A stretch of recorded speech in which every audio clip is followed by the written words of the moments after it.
Mi saludo y afecto para todos los miembros del Concilio Superior que me escuchan a través de esta grabación. En esta segunda ocasión nos corresponde tratar el tema del hombre. Este tema no es tan complicado o difícil, pero tiene sus aristas que también necesitamos hacer algo por aclararlas de acuerdo con la verdad de la palabra y de la realidad en que nosotros mismos vivimos. El primer asunto en esta confesión de fe es este: el hombre es un ser creado. Sobre esto, alguno pudiera decir, bueno, eso no hay ni que ponerlo ahí. Eso no hay ni que discutirlo ni confesarlo. Eso lo creemos y punto.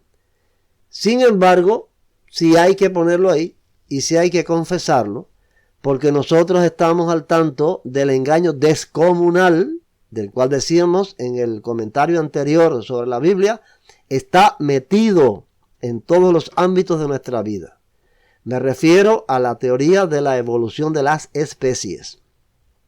Esta teoría es una negación diabólica de la verdad bíblica de la creación y está afectando las mentes de nuestros hijos desde que comienzan en la escuela primaria con los llamativos dinosaurios en las láminas de sus libros y en sus juegos infantiles.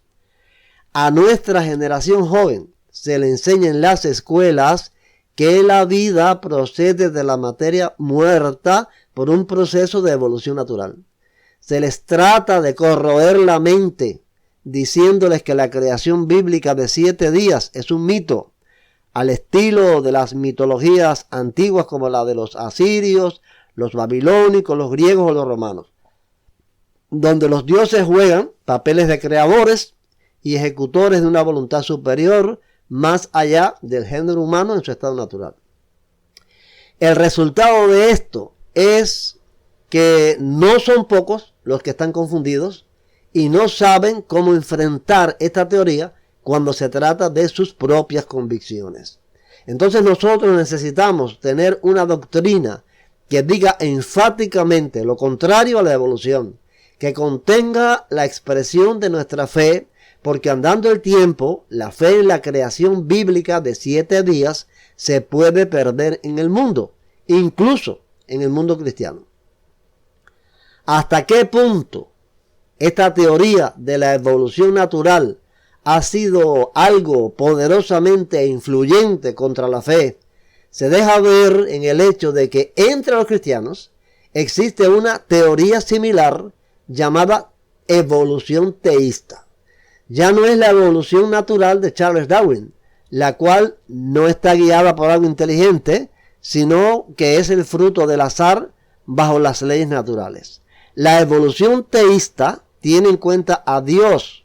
Obviamente, los evolucionistas darwinianos no admiten esta teoría. La evolución teísta es un intento para armonizar la religión y la ciencia.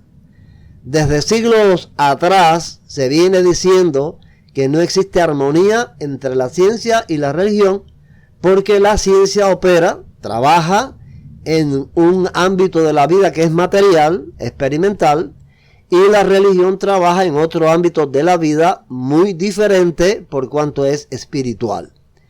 Muchos cristianos han admitido que sí puede existir una armonía entre la ciencia y la religión al sentirse vencidos en esta batalla de la fe bíblica, porque la teoría de la evolución natural nos ha atropellado, nos ha robado literalmente el campo de la enseñanza en este orden. Algunos cristianos suponen que la teología es compatible con la teoría evolutiva de las largas edades. Para ellos, todo lo que se necesita para poner en armonía la evolución con la teología es interpretar teológicamente Génesis 1 y 2. O sea, no interpretar literalmente estos capítulos, sino como símbolos o representaciones teológicas. Afirman que el creador de la materia inerte fue Dios y esta materia inerte evolucionó posteriormente, comenzando con el Big Bang o la gran explosión, Después se dio todo el proceso evolutivo hasta llegar a la formación y al desarrollo de la vida en la tierra. Admiten la intervención milagrosa de Dios en algunas etapas del proceso, principalmente en el paso de la materia inerte a la vida y en el paso del animal al ser humano pensante. Esta teoría ha sido creada por los cristianos supuestamente en defensa de la creación divina del mundo. Combina la creencia en Dios y en la evolución, proponiendo que Dios usó el procedimiento evolutivo para crear las diversas formas de vida en la tierra. También interpreta los días de la creación como periodos de millones de años. Lo que hacen en realidad es de poner las armas de la fe en lo que dice la Biblia en Génesis 1 y 2. Ahí encontramos que Dios creó todo lo que existe con el poder de su palabra en un periodo literal de 7 días. Como es obvio, esta fe cada día se ve más anticientífica, atrasada, absurda y hasta ridícula en un mundo esclavo del liberalismo y del relativismo. Por eso es tan importante para el futuro que en nuestra profesión de fe se inscriba y se afirme esta creencia nuestra en la creación por una obra de Dios en 7 días. Y esta no es una posición fanática, absurda o ridícula por una sencilla razón. La teoría de la evolución de las especies de Charles Darwin no es una verdad científica. Es solo eso, una teoría muy discutible. El primer punto de discusión es que en el mundo científico solo existe la seguridad de que algo es verdad de manera irrefutable cuando todos los científicos están de acuerdo en lo mismo. Por ejemplo, ningún científico hoy se atreve a discutir o desmentir la afirmación de que la Tierra es redonda y se mueve alrededor del Sol, porque es algo que la ciencia ha demostrado y el mundo científico está plenamente de acuerdo. Por lo tanto, eso es una verdad científica. Y así hay muchas otras verdades científicas. Cuando hay discrepancias entre los científicos, es clara señal de que el asunto no está confirmado plenamente. Puede ser verdad o puede ser falso. Pues eso mismo ocurre con la teoría de la evolución. Cada día son más los científicos que la disputan totalmente o cuando menos algunos de sus acertos. De hecho, existe ya otra teoría científica rival que recibe el nombre de el diseño inteligente, la cual no es precisamente cristiana y mucho menos defiende el punto de vista de la creación bíblica, pero está en contra de la teoría de la evolución natural por cuanto afirma que la evolución no pudo haber sido obra de la casualidad, ya que hay sobradas evidencias para reconocer la obra de una inteligencia en los seres vivos existentes ahora mismo. El otro punto de discusión se basa en el hecho de que la ciencia no se fundamenta en la fe y ni siquiera en el razonamiento, sino en la demostración experimental. La ciencia no es religión, ni tampoco filosofía, es demostración de hechos concretos, visibles y tangibles. De una de dos maneras entonces los científicos evolucionistas debieran probar que su teoría es científicamente cierta. Primero, demostrar que en la naturaleza ahora mismo la vida surge y evoluciona espontáneamente de la materia muerta. O segundo, demostrar en una probeta de laboratorio lo mismo, o sea, crear ellos mismos artificialmente la vida partiendo de los elementos químicos inertes en un supuesto caldo de cultivo original que, según ellos dicen, existió en los océanos de la Tierra al principio.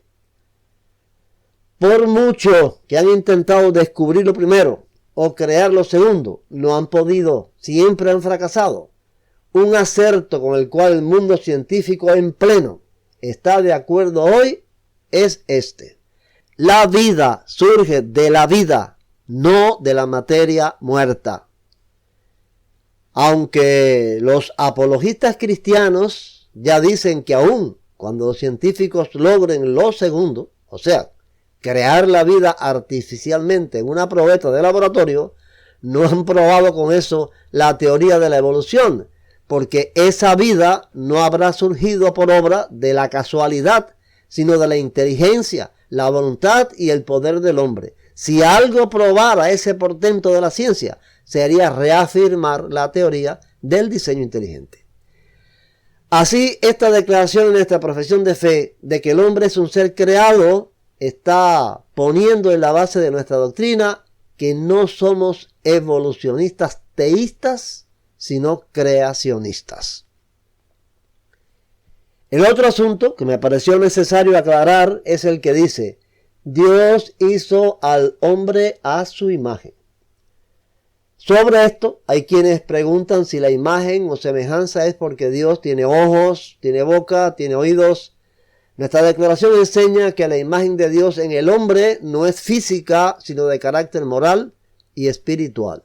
Dice así: como Dios, el hombre tiene intelecto, posee una naturaleza moral, la habilidad de comunicarse con otros y una naturaleza emocional que trasciende el instinto. El hombre tiene la capacidad de producir cosas en base a lo que Dios creó. También, por ser creado a imagen de Dios, el hombre tiene el atributo de comunicarse por medio de la palabra. Otro asunto muy importante en esta parte del libro de doctrina es que el hombre fue creado con libre albedrío. En esta sección de la declaración dice lo siguiente: Dios creó al hombre con libre albedrío y con las facultades del intelecto y de la voluntad para tomar decisiones por sí mismo. Esta declaración es muy importante y necesaria por el hecho de que hay ciertas creencias en las iglesias reformadas que de alguna manera cautivan a los cristianos de cualquier denominación cuando no están bien informados de su teología o de su doctrina, incluidos en este grupo los nuestros. Estos conceptos teológicos que se conocen como doctrina calvinista son muy halagadores y hasta deseables debido a que garantizan una salvación sin esfuerzos ni compromisos. En esta doctrina, el salvado pertenece a una élite o casta privilegiada por Dios desde antes de la fundación del mundo. La persona salvada lo es porque desde antes de la fundación del mundo, Dios lo predestinó para la salvación. Entonces, eso es algo muy anhelado, muy deseable y muy cómodo, por cuanto no hay que hacer algún esfuerzo, ni siquiera asumir una responsabilidad o tener y cumplir con un compromiso para ser salvo, porque ya Dios me salvó, ya yo soy salvo. Si nos fijamos en las iglesias calvinistas, como las presbiterianas, las bautistas y otras, nos vamos a dar cuenta que no son iglesias de santidad, porque ellos tienen una fórmula muy convincente sobre su salvación. Una vez salvo, siempre salvo. Y ese concepto acomoda fácil el pecado, porque no pone en riesgo la salvación.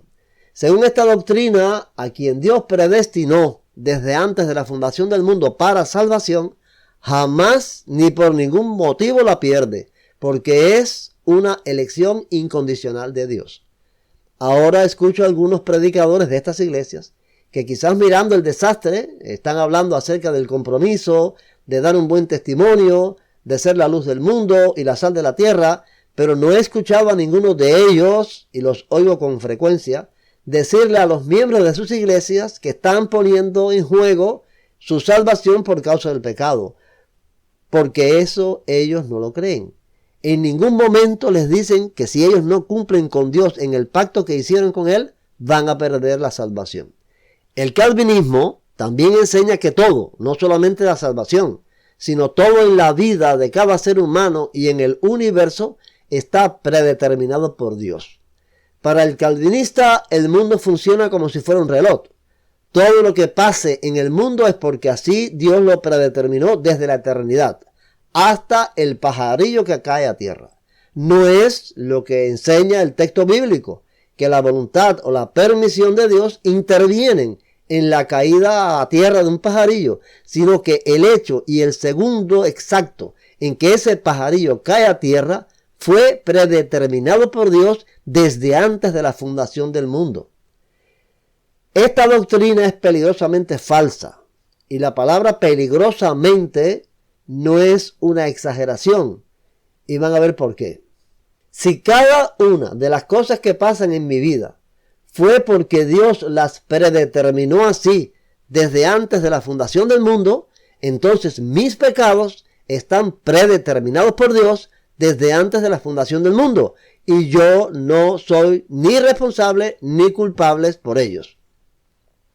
Creer eso es algo muy peligroso para la moral y la conducta de un cristiano. Los calvinistas tratan de disfrazar o atenuar la implicación resbaladiza para la moral que ese credo tiene como consecuencia, con la llamada doctrina de la voluntad permisiva de Dios. Sin embargo, de todas maneras, la verdad bíblica es que si yo peco, no es porque Dios permite que yo peque, es porque yo estoy consciente y voluntariamente en rebeldía contra Dios y peco contrariando su voluntad, la cual es que yo no peque. Eso es lo que nosotros leemos en la Biblia y en la relación de Dios con el pueblo de Israel y con el ser humano en sentido general. Cuando Dios puso a Adán y a Eva en el Edén, los hizo libres y responsables. Les advirtió que si comían del árbol de la ciencia del bien y del mal, habrían de morir. Ahora, la decisión de comer o no comer correspondía a Adán y a Eva. Sin embargo, si eso no es así, si Adán y Eva no fueron libres y responsables en su voluntad, porque ya Dios había predeterminado desde antes de la fundación del mundo que ellos comieran, entonces todo eso que Dios les dijo fue una obra de teatro, un drama de Shakespeare y por lo tanto una farsa. Se añade a esto que entonces los autores y los responsables de toda la tragedia resultante no fueron Adán y Eva, sino la voluntad permisiva de Dios, por cuanto desde antes de la fundación del mundo ya había predeterminado que Adán y Eva comieran del fruto prohibido. Una de las graves acusaciones esgrimidas por los críticos contra esta doctrina calvinista es que desnaturaliza el carácter justo y misericordioso de Dios. Ellos convierten a Dios en alguien que hizo pecar a Adán y a Eva porque así lo había predeterminado. Por eso, en nuestra profesión de fe y en el libro de doctrina queda clara nuestra creencia en la libertad, la responsabilidad y la culpabilidad del hombre ante Dios. Los predicadores calvinistas confunden a los creyentes afirmando que ellos también creen en el libre albedrío, por cuanto el ser humano puede hacer lo que le parezca, pero eso queda en entredicho con la doctrina ya expuesta de la voluntad permisiva de Dios. El hombre no puede hacer lo que le parezca. El hombre puede hacer lo que la voluntad permisiva de Dios predeterminó que hiciera desde antes de la fundación del mundo. A esta confusión sobre el libre albedrío se añade la doctrina de la regeneración. Para el calvinista, el pecador inconverso está muerto espiritualmente, como un muerto lo está literalmente. Así como un muerto físicamente no tiene la más pequeña posibilidad de reaccionar por sí mismo, así el pecador inconverso, por cuanto está muerto espiritualmente, tampoco puede decidir por sí mismo en la esfera espiritual de buscar a Dios. Les quiero poner a continuación un breve fragmento del pastor Sugel Michelin, quien es uno de los predicadores calvinistas más conocidos en el mundo hispano. En sus palabras podrán comprobar esto que acabo de explicarles.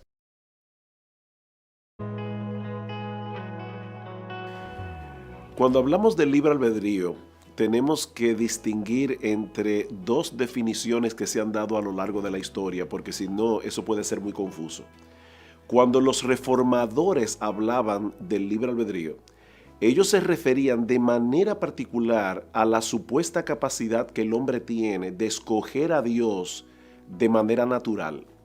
O sea, cuando Martín Lutero, Calvino se opusieron a la idea del libre albedrío, a lo que ellos estaban oponiendo era a la supuesta capacidad que hombres como Erasmo de Rotterdam le atribuían a la capacidad natural del hombre de escoger a Dios, y evidentemente por la clara enseñanza de las Escrituras, ellos se opusieron tajantemente a ese concepto del libre albedrío. O sea, el Señor Jesucristo dice claramente que nadie puede venir a Él a menos que el Padre que le envió no le trajera. Si nosotros partimos de la premisa de que el hombre está muerto en sus delitos y pecados, es obvio que el hombre no tiene la capacidad natural de escoger a Dios, a menos que Dios haga una obra de regeneración en su corazón. El problema que tiende a confundir es que unos 100 años más tarde, cuando se escribieron las grandes confesiones como la Confesión de Fe de Westminster, la Confesión Bautista de Londres de 1689, el concepto del libre albedrío con el que ellos estaban funcionando era diferente. Ellos usaban la expresión libre albedrío para referirse a la responsabilidad moral. Por ejemplo, nosotros vemos claramente que la Confesión de Fe de Westminster, que es una confesión eminentemente calvinista, dice claramente que la elección de Dios no anula el libre albedrío del hombre. ¿A qué se referían ellos? A que el hombre sigue siendo un ser con responsabilidad moral. O sea que tenemos que entender que la expresión libre albedrío ha tenido dos connotaciones diferentes a lo largo de la historia. Una es la capacidad natural que el hombre tiene de escoger a Dios. Si la pregunta es, ¿tiene el hombre esa capacidad? ¿Tiene el hombre libre albedrío en ese sentido? Nuestra respuesta es no. El hombre no tiene libre albedrío. El hombre es un esclavo del pecado. Y cuando el hombre escoge libremente, siempre va a escoger el pecado. Ahora, si lo que estamos preguntando es si el hombre es un agente responsable, moralmente hablando, si es en ese sentido que estamos usando la expresión libre albedrío, nuestra respuesta es sí, el hombre tiene libre albedrío, porque el hombre no es un títere, el hombre es un ser humano, el hombre tiene voluntad. El problema es que la voluntad del hombre está dañada por causa de la caída. Podemos ilustrarlo de esta manera. Si yo pongo a escoger libremente a un buitre y a una paloma la comida que quiere comer, y pongo delante del buitre alpiste y carroña, y pongo delante de la paloma alpiste y carroña, el buitre libremente va a escoger la carroña. La paloma libremente va a escoger el alpiste, porque es parte de su naturaleza. Para yo hacer que la carroña, que el buitre, escoja el alpiste en vez de la carroña, tengo que palomizar su naturaleza. Yo tendría que cambiar su naturaleza. Y eso es exactamente lo que hace Dios en la regeneración. Él cambia la naturaleza humana, hace una transformación, no que la cambie, es una transformación en la naturaleza humana, de tal manera que yo libremente escojo a Cristo. No fue obligado, fue libremente, pero ya Dios había hecho una obra previa en mí.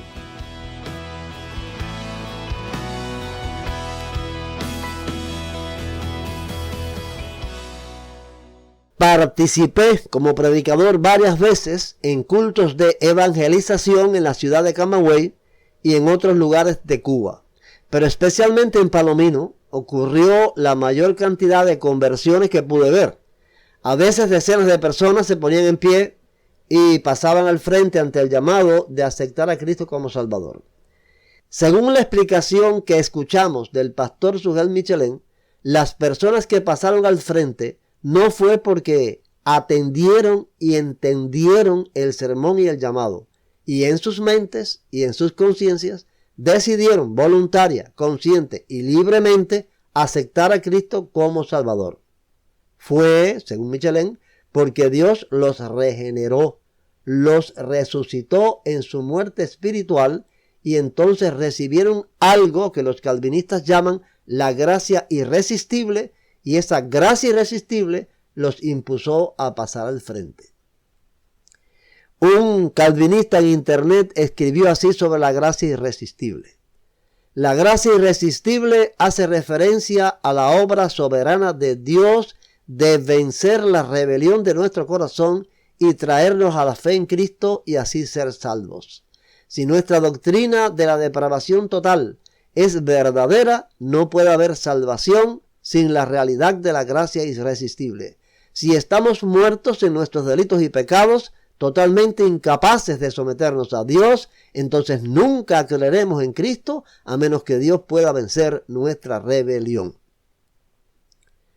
Decía que en estos cultos de Palomino pasaban al frente a veces decenas de personas inconversas, pero siempre eran una minoría en relación con el total de reunidos que sumaban centenares. La conclusión lógica entonces sería, siguiendo la explicación del pastor Sugel Michelén, que la inmensa mayoría se quedó sentada no porque decidieron voluntaria y conscientemente rechazar el llamado de aceptar a Cristo, sino por dos razones. Primero, porque estaban muertos espiritualmente y no tenían la posibilidad ni la opción de ni siquiera entender el sermón y el llamado. Y segundo, porque Dios no los tocó a ellos con la regeneración y la gracia irresistible como tocó a los otros. Por lo tanto, ellos no fueron ni responsables ni culpables del rechazo, porque no tenían libertad de elección. No lo hicieron libre, voluntaria y conscientemente. ¿Por qué entonces Cristo dijo estas palabras a sus discípulos cuando los envió de dos en dos a predicar? Si en algún lugar no os reciben ni os oyen, salid de allí y sacudid el polvo que está debajo de vuestros pies para testimonio a ellos. De cierto os digo que en el día del juicio será más tolerable el castigo para los de Sodoma y Gomorra que para aquella ciudad. La gran inconsistencia de la doctrina calvinista frente a la Biblia es que convierte a Dios en un juez injusto que va a condenar severamente al castigo eterno a personas por delitos y pecados para los cuales no tenían otra opción, ya que el mismo Dios los condenó por cuanto no los predestinó para salvación, no los regeneró, ni les concedió la gracia irresistible que le concedió a otros que estaban en la misma condición que ellos. La doctrina calvinista es absolutamente contraria a lo que dice la Biblia. Desde Génesis hasta Apocalipsis, la Biblia enseña que Dios es justo y misericordioso y que el hombre es libre y responsable y va a ser juzgado conforme a sus obras. Nuestro libro de doctrina dice esto. La primera pregunta que deberíamos hacernos es la siguiente. ¿Controla Dios nuestro destino o tenemos libre albedrío? Nuestra respuesta es, tenemos libre albedrío. Dios nos hizo seres libres y responsables ante su presencia. Por eso podemos escoger entre el bien y el mal. Si no tuviésemos libre albedrío, estaríamos obligados a actuar en contra de nuestros deseos y de nuestra voluntad. Y esa no es la experiencia que tenemos. No somos autómatas. Esta libertad es un arma maravillosa, aunque peligrosa y digna de usarse con suma cautela, pues nuestras libres decisiones tienen consecuencias. El último de los asuntos que quería tratar aquí es el siguiente. El hombre ha heredado la naturaleza pecadora de Adán. Aunque a mí en lo personal me gusta más usar los términos estado de pecado que naturaleza pecadora, con esta última frase es que aparece la confesión en nuestro libro de doctrina. Existe una diferencia entre quienes creen que hay una herencia del pecado original o la herencia de una condición pecadora.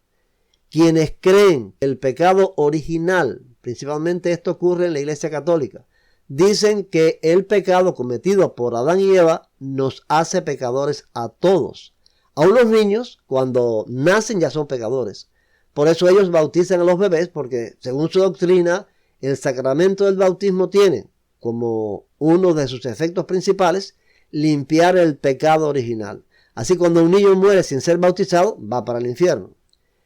Quienes creemos en la herencia de una condición pecadora, afirmamos que tenemos una condición o un estado de pecado y lo primero que vamos a hacer es pecar cuando tengamos uso de razón para entender lo que es malo. Sobre esto, la declaración dice, o nuestra declaración dice, tener una naturaleza pecadora nos arrastrará inevitablemente al pecado, pero no habrá pecado hasta que se llegue a la transgresión de la ley de Dios. Muchas gracias por escucharme y hasta la próxima en que podamos tener otro encuentro.